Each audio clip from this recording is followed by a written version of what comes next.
Salut, c'est Clément. Cette vidéo, elle s'adresse à ceux qui ont du mal à rester en place, à ceux qui ont du mal avec les moments de vide, à ceux qui se sentent anxieux quand ils ne sont pas en train de faire quelque chose, quand ils ne sont pas en train d'être productifs en particulier.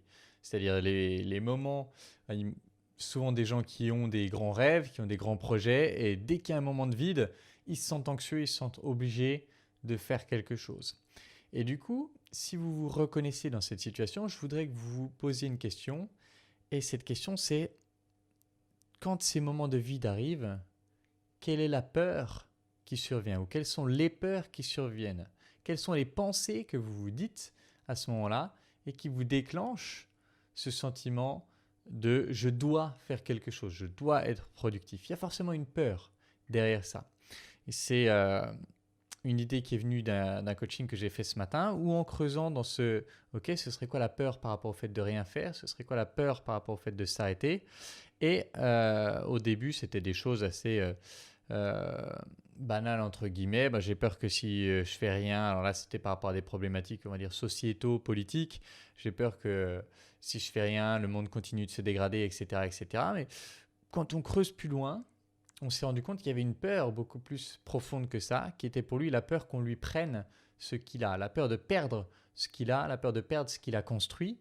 Et c'est une peur qui était profonde, ancrée en lui, parce que dans son histoire personnelle, depuis tout petit et à de nombreuses reprises dans sa vie, il a entre guillemets tout perdu. On lui a pris tout ce qu'il avait à plusieurs moments dans sa vie, ce qui fait que ça ressortait aujourd'hui à travers différentes peurs sociétales, qui sont certes légitimes, mais en même temps principalement liées à sa peur de perdre, sa peur qu'on lui enlève ce qu'il a.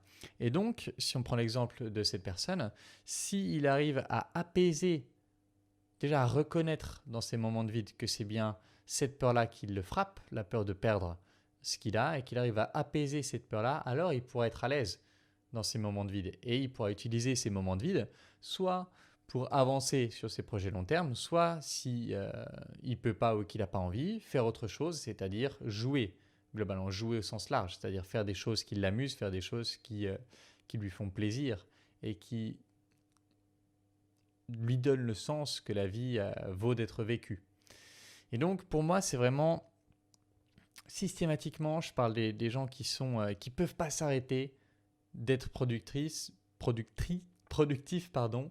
c'est il y a toujours une peur derrière, il y a toujours une peur autour du vide. Et c'est pas forcément juste la peur qu'il se passe rien, il y a très probablement une peur plus profonde et beaucoup plus personnelle. Il y a l'histoire personnelle de la personne en question. Donc si vous vous retrouvez dans cette incapacité de vous arrêter, dans ce sentiment que vous devez toujours faire quelque chose et que vous vous sentez mal dès qu'il y a un moment de vide, réfléchissez à cette question de peur. Ce serait quoi là où les peurs qu'il y aurait autour de ça? Ce serait quoi les pensées qui vont vous venir et qui vont vous générer ce sentiment d'anxiété, de devoir de passer à l'action?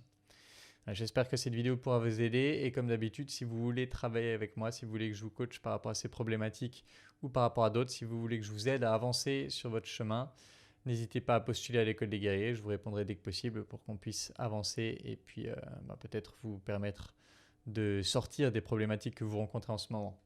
Voilà, c'est tout pour cette vidéo. En attendant la prochaine, je vous embrasse et je vous dis à bientôt. Ciao.